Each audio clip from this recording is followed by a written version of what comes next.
दोघांच्या भांडणात तिसऱ्याचा फायदा. शरद पवारच ठरणार किंगमेकर. नमस्कार.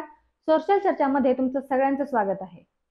लोकसभेला शरद पवार गटाने केलेली कामगिरी उत्तम राहिल्यामुळे विधानसभेला लढण्यासाठी कार्यकर्त्यांमध्ये उत्साह आहे. अहमदनगर जिल्ह्यातही शरद पवार गट आता जोमाने कामाला लागला आहे. दरम्यान अहमदनगर जिल्ह्यातील कोपरगाव मतदारसंघात काय होणार याकडे सर्वांचे लक्ष लागले आहे. यासाठी हा व्हिडिओ आपण संपूर्ण पाहूयात. त्यापूर्वी आमचे नवनवीन व्हिडिओ आपल्यापर्यंत पोहोचण्यासाठी चॅनलला सबस्क्राईब करा. विधानसभेच्या निवडणुका साधारण 2-3 महिन्यात होऊ शकतात.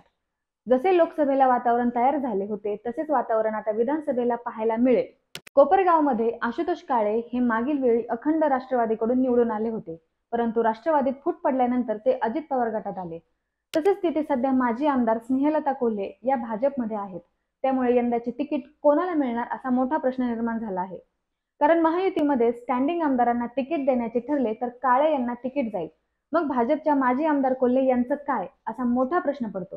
त्यामुळे मध्यंतरी कोल्हे हे शरद पवार गटात जाणार असे म्हटले जात होते. विवेक कोल्हे यांनी शरद पवार यांची मध्यंतरी घेतलेली भेट यासाठीच होती अशा सर्वत्र चर्चा आहे. दरम्यान आता कोपरगावमध्ये ट्विस्ट आला आहे.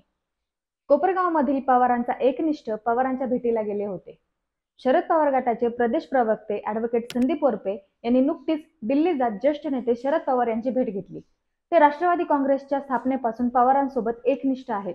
त्यांच्या या भेटीमुळे आता काळे कोल्हेंच्या गटात शरद पवारांचा हा खंदा शिलेदार तुतारी वाजवेल का अशा चर्चांना उधाण आलं आहे.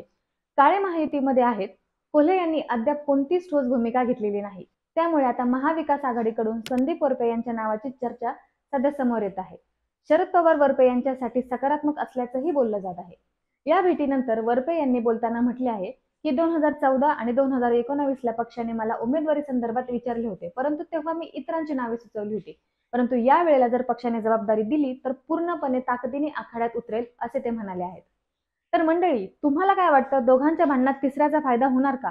कोणाचा होणार विजय हे आम्हाला कमेंट करून नक्की कळवा. आणि जर तुम्ही हा व्हिडिओ फेसबुक आणि इंस्टाग्रामवर पाहत असाल तर आम्हाला नक्की फॉलो करा, म्हणजे आमचे येणारे नवनवीन व्हिडिओ तुमच्यापर्यंत पोहोचतील.